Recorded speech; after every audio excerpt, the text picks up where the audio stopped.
नमस्कार. आपण ज्या ठिकाणी उभं आहोत ते खानदेशातील एक सुप्रसिद्ध दक्षिण काशी म्हणून वसलेलं प्रकाशा नावाचं गाव आहे, ज्या ठिकाणी तापीचा त्रिवेणी संगम आपल्याला बघायला भेटतो.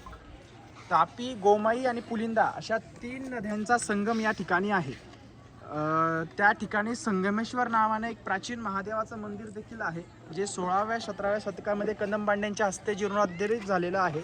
जिथं आतमध्ये 2 शिलालेख तुम्हाला बघायला मिळतील. त्याच्यावर अंदाज येतो की हे मंदिर किती वर्षापूर्वीचं असावं, किती शतकापूर्वीचं असावं. हे प्राचीन संगमेश्वर मंदिर आहे, जिथं शिवलिंग आहे महादेवाचा आणि मनाला शांती देणारं अद्भुत एक मंदिर आहे. 1955ला जेव्हा उत्खनन झालं, त्या उत्खननामध्ये या मंदिराचं महत्त्व सांगण्यात आलं की मेडिटेशनसाठी सगळ्यात प्रसिद्ध आणि एक पॉझिटिव्ह वातावरण तयार करणारं हे ठिकाण आहे. आणि या ठिकाणी हे प्राचीन शिवलिंग तुम्ही बघताय, यावरती 2 शिलालेख आहेत. या शिलालेखांवर या मंदिराचा प्राचीन इतिहास लिहिलेला आहे. कदंबांड्यांच्या हस्ते याला जीर्णोद्धारित झालेला असल्यामुळे 16व्या ते 17व्या शतकात हे मंदिर नवीन बनवलेलं आहे. महादेवाचं प्राचीन शिवलिंग या ठिकाणी आहे.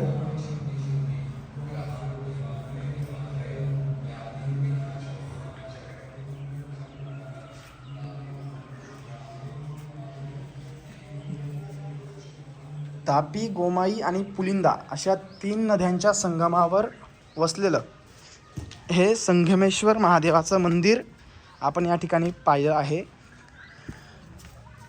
पयोष्णी नदी, जिला ग्रंथामध्ये कार्तिक स्वामीच्या रिलेटेड मानलं गेलं आहे, त्या नदीचा उगम आणि संगम या ठिकाणी आपल्याला बघायला भेटतो. ती गुप्त नदी आहे. तापी नदी जेव्हा पूर्ण फ्लोमध्ये येते त्यावेळेस त्या नदीचं दर्शन आपल्याला होतं. तिच्या किनारी तिकडं पलीकडच्या साईडला संगमेश्वर सिद्धेश्वर नावाचं महादेवाचं अतिप्राचीन मंदिर आहे, जिथं प्रभू श्रीरामाने अभिषेक केलेल्याचा उच्चार स्कंदपुराणामध्ये 46व्या अध्यायामध्ये आपल्याला बघायला मिळतं. आणि तापीच्या किनारी अशा असंख्य मंदिरं या प्रकाशा गावामध्ये वसलेलं आहे. दर रविवारी संध्याकाळी 6:30 वाजता तापी मातेची भव्य आरती या ठिकाणी केली जाते.